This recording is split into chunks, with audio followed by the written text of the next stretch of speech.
7:15 a.m. on August 27th, 1974, 19-year-old tractor driver Andrew Head was walking up a lover's lane in Cockley Clay in Norfolk when he came across something very strange in the undergrowth on the side of the road. He would later say, "I lifted one corner of the cover over the body and that was enough. I could see what it was. I went home and phoned the police." It was incredibly clear from the get-go that this was a case of murder. He found a body tied up, still wearing a nightdress, and horrifically for Andrew and for our victim, the body was decapitated. There was no head. I can only imagine it was a very traumatising sight for this 19-year-old man. And thus began a mystery that still plagues investigators to this very day. Who was the Norfolk headless body?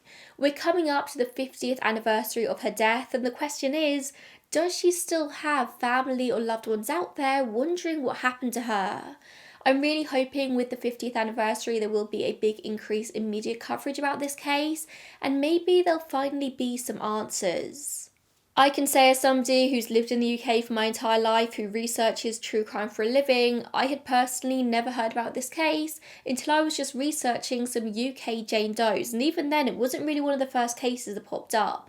So this case really is one that needs more attention. So let me begin by setting the crime scene in Cockley Clay, and I'm very aware that the name Cockley Clay is one of those very typically British village names that probably everyone around the world would make fun of, but genuinely that is what it's called, Cockley Clay. It's a village in the county of Norfolk in the east of England and is a very quiet place. As of the 2011 census, there were only 232 residents living in 117 households, so safe to say there isn't loads going on. The idea of a body being found here, a homicide victim, was unfathomable, and considering this was such a small area where literally everyone knew everyone, it was very clear that this woman wasn't local, she wasn't from the village. But where did she come from? Her body was found on private land belonging to a man called Peter Roberts. This quiet road led to Brakehill Farm on Brandon Road. Now, I can only assume that Peter Roberts was fully checked out by investigators and he was cleared of any wrongdoing. And besides, you'd have to be the world's most incompetent killer to dump a body on your own land where people are going to be walking past. So safe to say, Peter had nothing to do with this. I do think it was somebody else who just found this lane, this very quiet country road, and decided to dump the body in the undergrowth. But the location is very interesting because this wasn't necessarily a road that people would use unless they were heading towards the farm. It was probably a road that most people wouldn't know about apart from if you were a local. But then again, you can't really dismiss that somebody was simply just driving around this area, going down quieter and quieter roads until they got to a location they considered good enough for dumping a body, likely in the dead of night. So whilst we can assume that maybe this was a local who knew of the existence of this road, it doesn't mean that some random person wasn't just driving in the middle of the night and found a quiet place. So police soon arrived at the scene and the investigation, which is still ongoing to this day, began. Experts have found that the woman was likely aged between 23 and 35 years old, although this was obviously complicated by the fact that she didn't have a head, and that can't really be used as a determining factor. It was also thought that she had been killed either in the first or second week of August, and it was now the 27th. And although the UK doesn't really get that hot, even in the height of summer, that is a long time to be out in the sun decomposing, so I can imagine the body wasn't really a fantastic sight to behold. Again, poor Andrew Head, who had to be the one to discover this body. I can imagine that it really did traumatise him for life. Without a head, estimating her height was more of a challenge than it usually would be, but it was thought that she was on the smaller side, between about 5 foot and 5'2". Jane Doe was found wearing a pink nightdress, which was determined to have been sold in Marks and Spencer's in 1969, so that's 5 years beforehand. And this maybe tells us a couple of things about Jane Doe. It tells us that she was likely in the UK in 1969. She probably bought the nightdress in an M&S store at that time. Although again, you can't discount the fact that maybe it was second hand or maybe it got handed down to her. So you can deduce that she was probably in the UK around this time. I'm pretty sure M&S is exclusive. So you can probably deduce that she was in the UK around this time, but you can't say anything for certain. But it also tells us that Jane Doe was killed at night. She was ready for bed, she was in her nightdress. She was also found with her hands and legs bound to her body, and it was unclear to me in my research whether she was bound before or after her death. Although, to be honest, I don't see many reasons why somebody would go to the effort of tying somebody up after they've already been killed, so she was probably tied up beforehand. This woman's last moments likely would have been horrifying. And very interestingly, in all of the many articles I read about this case, I couldn't see any cause of death specified. I don't know if maybe I meant to deduce that decapitation was the cause of death, or potentially she'd been strangled and no cause of death could be found without the head. I don't really know. I searched high and low for a cause of death, and it just doesn't seem to be out there. So either investigators don't know it for sure, or they're keeping it very close to their chests. Although, to be honest, 50 years on, I'm not really sure there's much point in doing so anymore. Like, it's been 50 years, just share all the details. With no name for the victim and no face to even try and identify, investigators focused on two main things in their investigation: the sheet that was used to conceal her body and the rope used to tie her up. This sheet, described as a plastic dust sheet, was found to be marked with the initials NCR, which was the logo for the brand National Cash Registers. This was identified by a US-based collector, I assume of cash registers and not of sheets. It wasn't entirely clear what they collected, but they identified the dust sheet as being the cover for a payroll machine, which was something used in the days before computers. This person even went as far as being able to identify the exact machine that the sheet would have been used to cover. Now, this should have narrowed it down, especially because the sheet was described as very rare and it was an American company. You'd think it would be very easy to track down the people using this company in the UK. But thousands of machines would have been manufactured by National Cash Registers, and many of them would have been shipped overseas to the UK, and in the end, this lead just didn't really go anywhere. I can't help but feel that today, with computerized data, investigators might have had more of a chance of finding out exactly what companies were receiving these machines, who might have had access to these dust sheets. But alas, there's probably no use pondering on what ifs. Clearly, whoever killed Jane Doe was somebody who had access to somewhere that had machines from National Cash Registers. Whether they were the person that ordered them in themselves, or perhaps they just worked for a shop or a company that had them, we don't know. It opens up many different leads. So with that being a dead end, let's talk about the rope with which she was tied up. Apparently, rope is usually made with 3 or 5 strands, which are kind of twisted together to form the rope. However, this particular rope was made with 4 strands, which apparently is very unusual. A 4-strand rope will usually last a lot longer, it's a lot more hardy, and typically performs well in all types of weather. And according to a very quick Google, I don't claim to know much about rope, 4-strand rope is often used by fishermen, likely for the reasons that I just mentioned, which is very interesting for reasons we will come to towards the end of the episode. But in the original investigation, they found that this rope was predominantly used in the agricultural business alongside agricultural machinery. I find myself wondering about the intersection between agriculture and companies that would maybe need a payroll machine from National Cash Registers, so maybe a farm shop or something similar perhaps. Police were able to trace the place of manufacture of this exact rope to a firm in Dundee in Scotland, but they had since ceased trading, and I assume it was no longer possible to trace every single person or business they sold rope to. It's more likely that they sold ropes or like hardware or agricultural stores, and the stores then sold the rope on from there, so it was going to kind of be like searching for a needle in a haystack. It didn't take long until both of these leads turned into dead ends, and so did the investigation as a whole. It really was an exhaustive inquiry, nationwide appeals were made, but neither the woman nor her killer were ever identified. The police spoke to a total of 15,000 people, they took 700 statements and completed 6,750 house-to-house questionnaires, and nothing gave them a single clue as to the identities of either of the people involved here.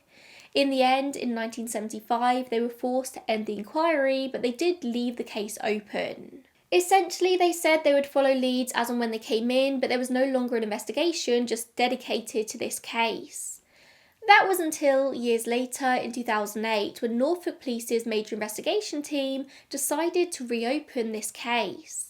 A cold case team headed by Detective Inspector Andy Guy launched a fresh appeal for this woman's identity, saying that they really needed the public's help. DI guy said, somewhere out there, someone is missing a daughter, mother, sister, next door neighbour or colleague, and these days we can quickly eliminate them by simple DNA and other forensic techniques. And that's what they intended when they obtained permission from the coroner to exhume Jane Doe's remains, and they did so in the early morning of Wednesday, April 16th, 2008. Later that day, the Home Office pathologist carried out a second post-mortem on the remains, but if anything new and fresh was discovered in this post-mortem, I couldn't really find it detailed anywhere. They were also joined by a forensic anthropologist from Cambridge University, and they studied the bones, and it seems it was only at this point that they determined that she was between 23 and 35 years old. I don't know how they determined she was in the original investigation, but that's what we know now. Other than that, it doesn't seem like loads was deduced from this exhumation, but the most important thing was getting her DNA. They wanted to have it to test against possible family members if they were ever able to track down possible identities. Also, as part of this new investigation, they employed 2 scientists to study Jane Doe's isotopic makeup. And this is something which is a bit controversial in the Doe world, in the true crime world in general, because isotope results just aren't the most reliable. A very simplistic explanation is that isotopes are kind of like fingerprints, that everything we consume, water, food, has absorbed trace elements from its origin. Isotope ratios are influenced by everything from altitude, temperature, soil composition, bedrock, and all of it creates a very unique fingerprint of where it was grown and likely consumed. So if someone grows up in a certain place, eating food and consuming water from that area, the isotopes in your body, in your bones and your teeth will reflect that. It will tell you where you grew up, where you spent a lot of time. Archaeologists, scientists can tell a lot about a person and their life through their isotopes. However, it's not all that reliable in a world nowadays where people travel a lot more, where food is shipped from the other side of the world, like everything is treated with chemicals. Isotope testing definitely has its place in the world of science, but for identifying Does, for pinpointing exactly where they come from, it's not quite exact enough. It's definitely worth pondering on the results you get, but I don't think it's worth relying on them entirely. So bearing that in mind, isotope testing in Jane Doe's case suggested that she spent a lot of time in Central Europe, sort of around Denmark, Germany, Austria, Northern Italy, which does encompass a huge amount of Europe. It doesn't really narrow much down, apart from suggesting that Jane Doe might not have been English. It was also found that she consumed a diet of predominantly fish and shellfish, which could point more towards sort of like Denmark and those surrounding regions where they have a higher fish intake. She was also found to have consumed water from Scotland, but Scotland and Denmark are really not that far from each other. It really is quite incredible what you can tell about a person even decades after their death, just thanks to science. It blows my mind. On top of everything I just shared with you, they also deduced that Jane Doe would have been right-handed and that she had given birth at some point in her life. It was found in the second post-mortem that her pelvic girdle had widened, which tends to be indicative of a woman having had a child. The likelihood is that somewhere out there, there's somebody who has no idea what happened to their mother. Perhaps she even had more than one child. Did she have custody of her children at the time of her death? Well, likely not, as I'm sure a child or more being abandoned would have been noted by the local authorities, so her child was likely elsewhere when she died. So yeah, whilst the exhumation didn't lead to anything groundbreaking in this case, it did lead to some new information which is really, really handy. But still, they were no closer to an identity. They even featured the case on Crime Watch that same year in 2008, to no avail.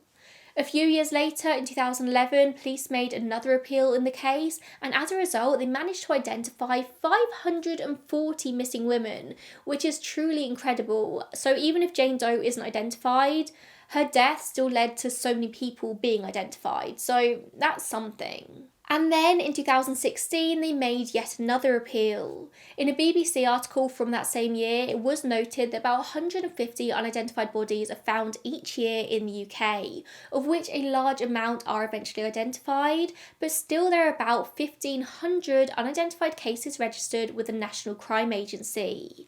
A significant number of unidentified body cases are either people who have lost contact with their family and therefore wouldn't be reported as missing, or they're foreign nationals who die on UK soil. And about 1 in 10 of those are crime related, and the Norfolk headless body obviously falls into that statistic. Also in 2016, forensic students in Dundee decided to take on this case, with the rope found at the scene suggesting links to this area. There's also the fact that she was thought to have consumed water from Scotland. Like, was Scotland the answer here? It would certainly be interesting, as there are 417 miles between Dundee and Cockley Clay. That's an 8-hour drive. By UK standards, that's incredibly long. Someone is not going to kill somebody in Scotland and then drive them down to a country lane in Norfolk just to dispose of a body. It just wouldn't happen here. It's really interesting is when I'm covering American cases, like that's just a state over and is considered to be relatively close. But by UK standards, like I just don't know what to tell you. It just wouldn't happen. Anything over an hour is considered to be a road trip here. I'm sure there is some sort of analysis I could do there, the cultural difference, but it's not all that relevant to the case at hand, so I'll spare you that. The students in Dundee apparently trawled through local newspaper archives in an effort to find any helpful information, and it did result in a couple of new lines of inquiry, but nothing that ultimately led anywhere. But it was very good practical work for the forensic students though, so the police, they were quite happy with it all. In nearly 50 years, there's only ever really been one real lead as to Jane Doe's identity, and that relates to a woman known only as the Duchess. She was Danish, although she did speak perfect English, and turned up one day in Yarmouth on the coast of Norfolk from Esbjerg in Denmark. Esbjerg? That's probably wrong. She apparently just turned up one day and set up a temporary home in a builder's hut on the dock in Yarmouth. And she became very well known to the workers around there. She was a sex worker, she provided her services to the lorry drivers and the dock workers, and she was just generally very well liked in the area. She was a familiar face. And then one day in 1974, she just disappeared. But nobody really made a fuss of it at the time because it was assumed that she'd just gone back to Denmark, where she travelled back to regularly. But then the Norfolk headless body turned up. But the Duchess's name didn't come up in relation to this case until 2008, with public appeals made in the reinvestigation. A local remembered the Duchess, remembered that she disappeared, and contacted investigators. This is a key example of what I mean when I say nothing is too small. The smallest thing to you could provide all of the answers in a cold case.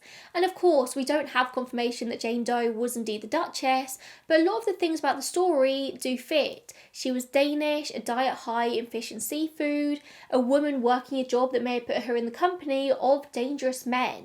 The only problem is that no one can remember the Duchess's real name, or perhaps no one ever even knew it in the first place. There is evidence that at one point she did spend time in police custody, but records from this era have been destroyed, so they can't find the documents for the time and find out her real name, to find out what happened to her if she did go back to Denmark, if she is maybe still alive.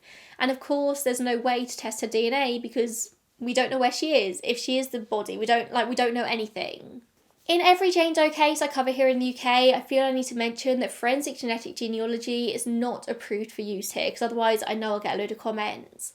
I apologise for people who have heard me say this same spiel a million times now, but there are undoubtedly people watching this who have never heard this before, so here we go. Back in 2020, the government released a report entitled "Should We Be Making Use of Genetic Genealogy to Assist in Solving Crime?" A report on the feasibility of such methods in the UK. Real snappy. I'll link the entire report down below for anyone who wants to go and have a read. It does bring up some really good points, but the report essentially concluded that the UK already has one of the most efficient DNA databases in the world, and conventional methods with appropriately applied familial searches will identify the bulk of perpetrators. Obviously, they're referring here to finding the people who commit the crimes and not unidentified people. At the time of writing, the whole process is unregulated and ethical, legal and safeguarding issues must be considered. Essentially, the report points out that the USA relies heavily on GEDmatch for genetic genealogy, but GEDmatch is US-centric, meaning it wouldn't be all too useful here.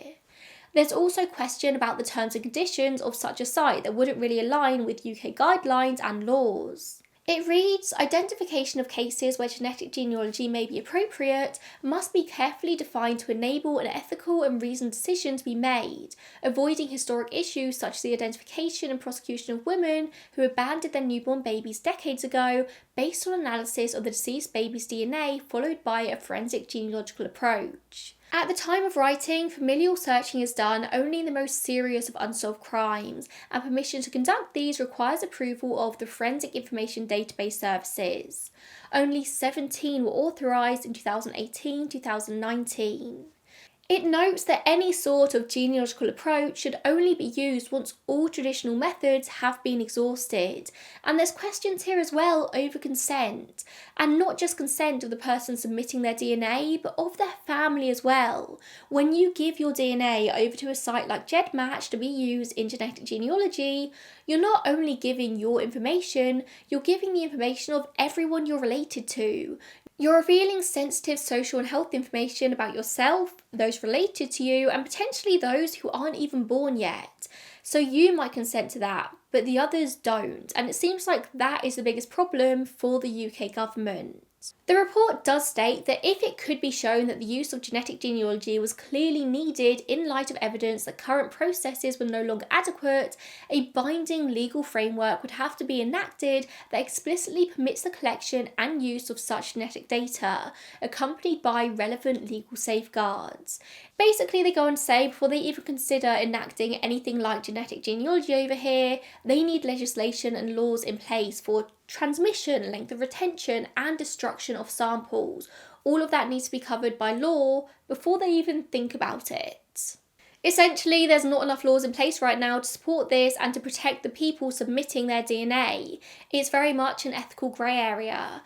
And don't get me wrong, I'm a big advocate of genetic genealogy. I've seen the incredible things it can do in solving cold cases. I've seen the families finally getting their answers and their closure after years of living in limbo. I know how wonderful it can be. But I'm also grateful that my government could take a look at it and admit that maybe it's not always going to be in the best interest of British citizens and just try and put those protections in place. It is very much a double-edged sword.